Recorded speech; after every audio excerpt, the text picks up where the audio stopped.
कृष्ण गोविंद हरे मुरारी, हे नाथ नारायण वासुदेव। श्री कृष्ण गोविंद हरे मुरारी, हे नाथ नारायण वासुदेव।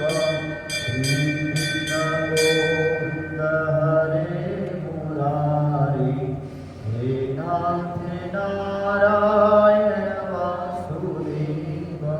हे नाथ नारायण वासुदेव, हे नाथ नारायण वासुदेव, हे नाथ नारायण वासुदेव, हे नाथ नारायण वासुदेव। श्री कृष्ण गोविंद हरे मुरारी, हे नाथ नारायण वासुदेव।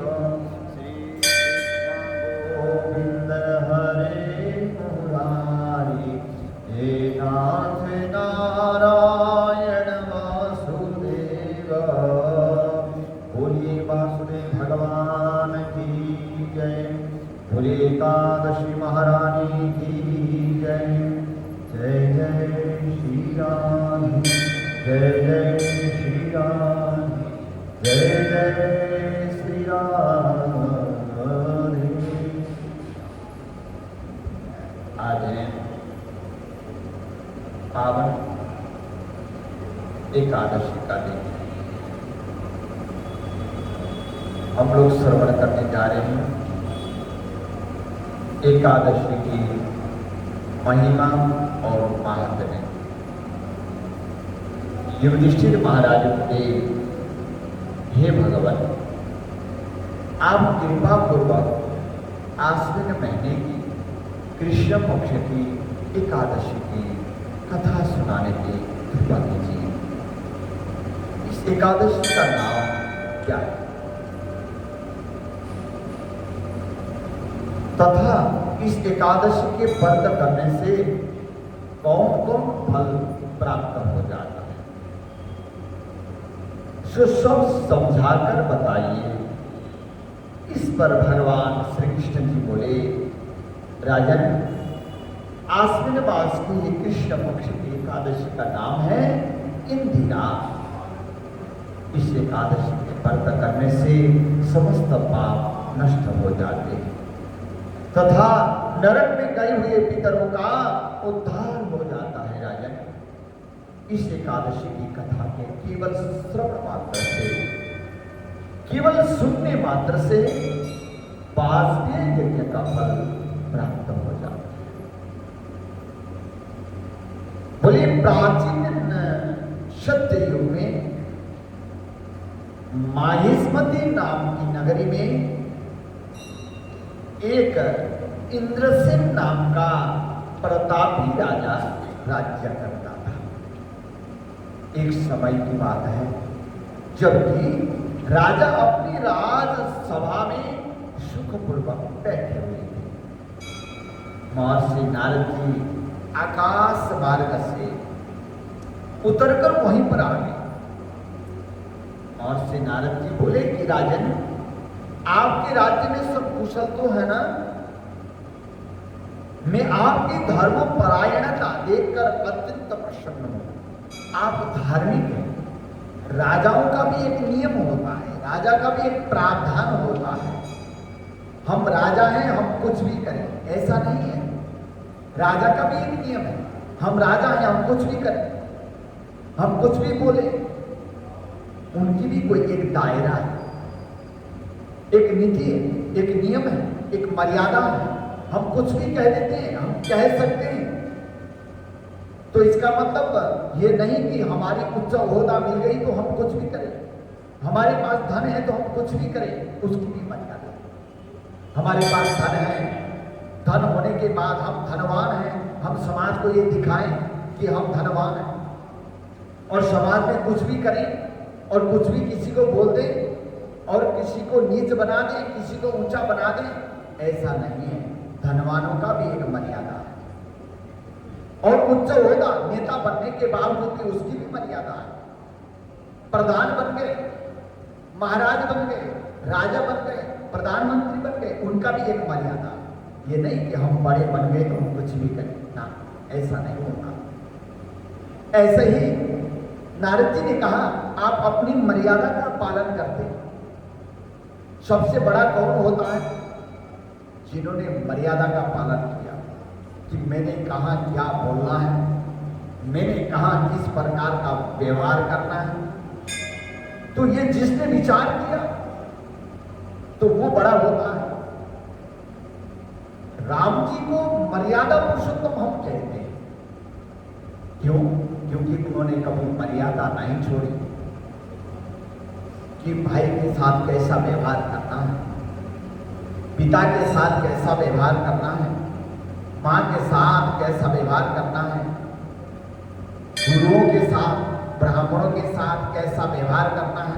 ये मर्यादा उन्होंने बताई है। तभी कहते हैं रामायण जीना सिखाती है, भागवत पढ़ना सिखाती है। बोलिए गोविंद भगवान की जय।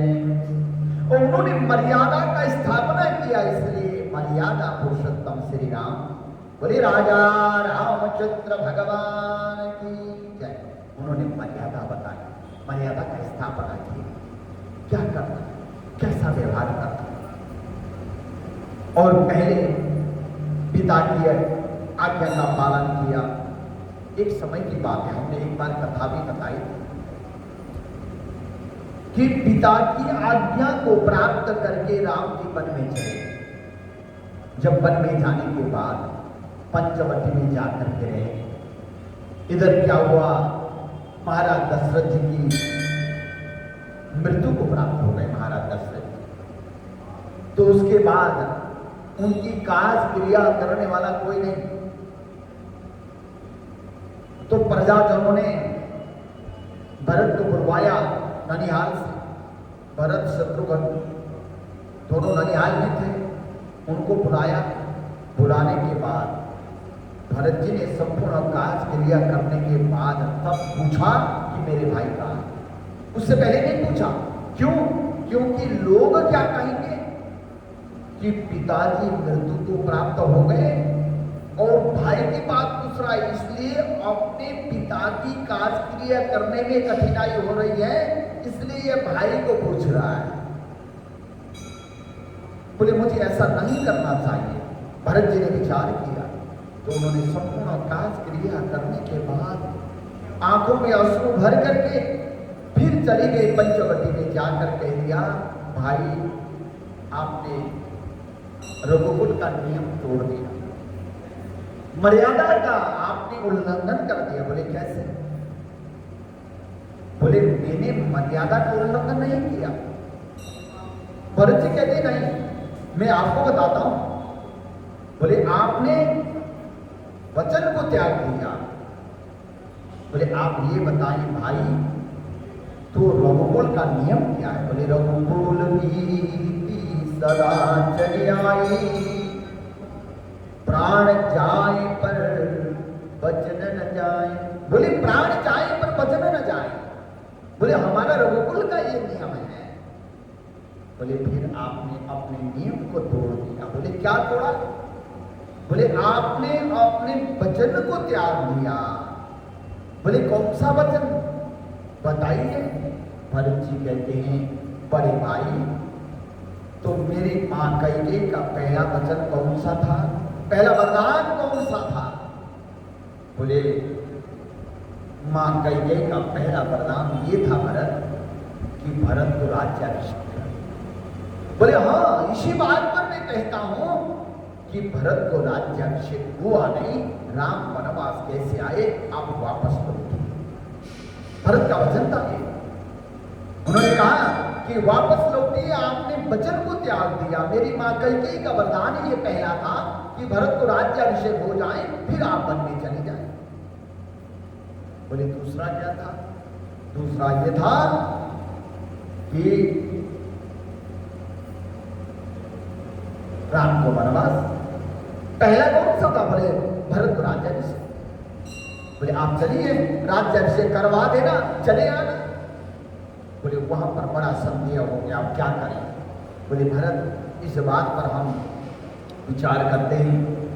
तुरंत गुरु वशिष्ठ जी ने भरत जी को एकांत में ले जाकर के कहा कि भरत, अगर भरत का राज्याभिषेक राम जी के हाथ से अगर हो जाए तो उसी समय राम जी मर्यादा पुरुषोत्तम है, इन्होंने कभी मर्यादा को नहीं छोड़ा, सत्य को नहीं त्यागा।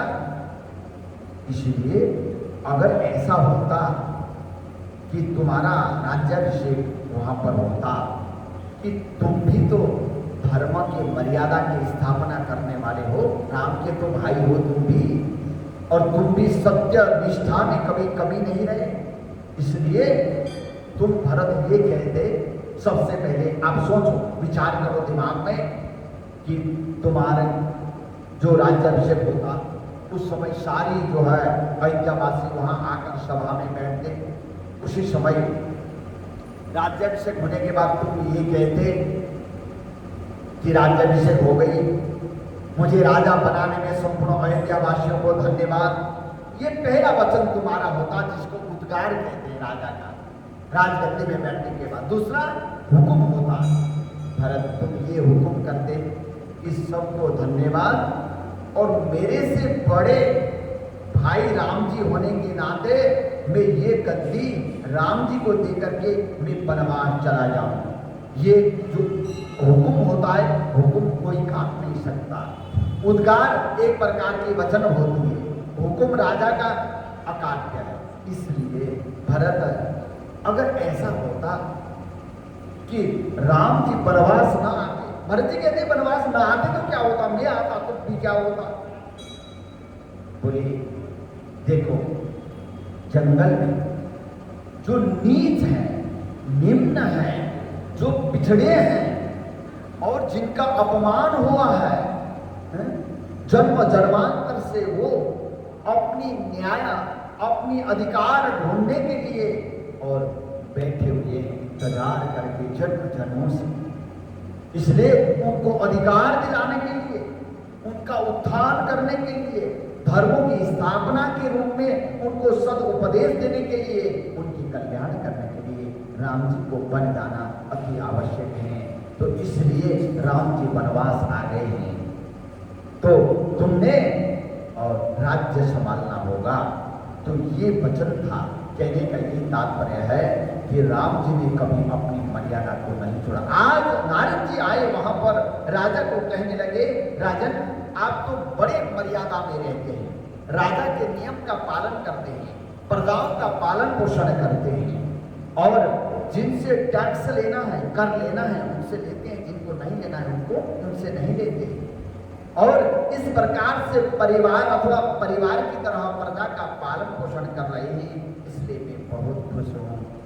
हे राजन, इस प्रकार से आज नारद जी ने और राजा से कहा, और कहते हैं मैं आपकी धर्म परायणता देख करके बड़ा प्रसन्न हूँ। धर्म में रहने वाले, धार्मिक, राजा का नियम पालन करने वाले।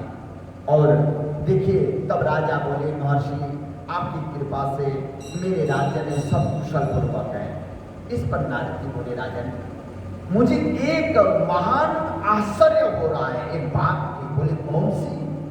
बोले कि एक समय जब मैं ब्रह्मलोक से यमलोक को चला गया। नारद जी ने कहा ये बात राजा, बोले जब मैं यमलोक में चला गया तो वहां पर यमराज की सभा के मध्य में मैंने तुम्हारे पिताजी को देखा है। बोले वहां पर तुम्हारा पिता महान ज्ञानी, दानी तथा धर्मात्मा थे, और वह एकादशी के व्रत बिगड़ जाने से यमलोक को चले गए। तुम्हारे पिता ने मुझसे तुम्हारे लिए एक समाचार भेजा है यमलोक से। हाँ, मैं तुम्हें वो बताता हूं। उन्होंने कहा यदि मेरा पुत्र इंद्रसेन आश्विन महीने के कृष्ण पक्ष की इंदिरा एकादशी का व्रत करके उस व्रत का फल मुझे दे दे तो मेरी मुक्ति हो जाए और इस लोक से छुटकर मैं स्वर्गलोक में वास करूं, ये उन्होंने संसार भेजा है।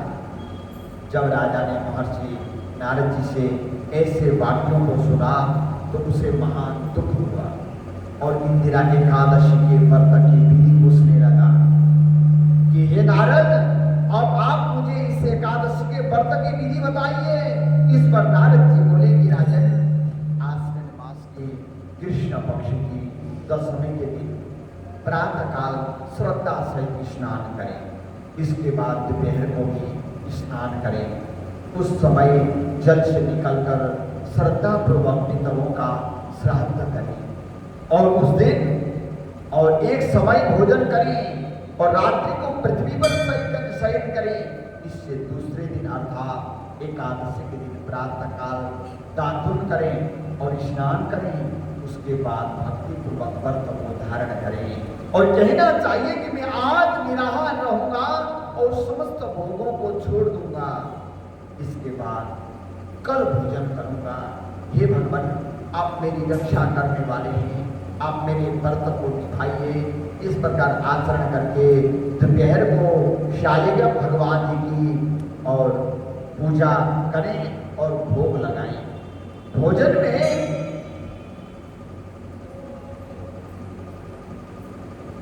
कुछ हिस्से को गौ को दें और विष्णु भगवान जी की धूप दीप नैवेद्य आदि से पूजा करें, रात्रि को जागरण करें। बोले इसके उपरांत द्वादशी के दिन मौन रह करके बंधु बांधवों सहित भोजन करें। वैसे भी भोजन करते वक्त बोलना नहीं चाहिए, मौन रहना चाहिए। हमारे से तो रहा नहीं जाता, दूसरों को तो बोला ही जाता है। हाँ, और राजन, यही इंदिरा एकादशी के व्रत की विधि है। राजन, यदि तुम आलस्य रहित होकर उस एकादशी के व्रत को करोगे तो तुम्हारे पिताजी अवश्य ही स्वर्गलोक में चले जाएंगे। महर्षि नारद जी राजा को जब उपदेश देकर अंतर्धान हो गए, तब राजा ने इंदिरा एकादशी के आने पर उसका विधि पूर्वक व्रत किया।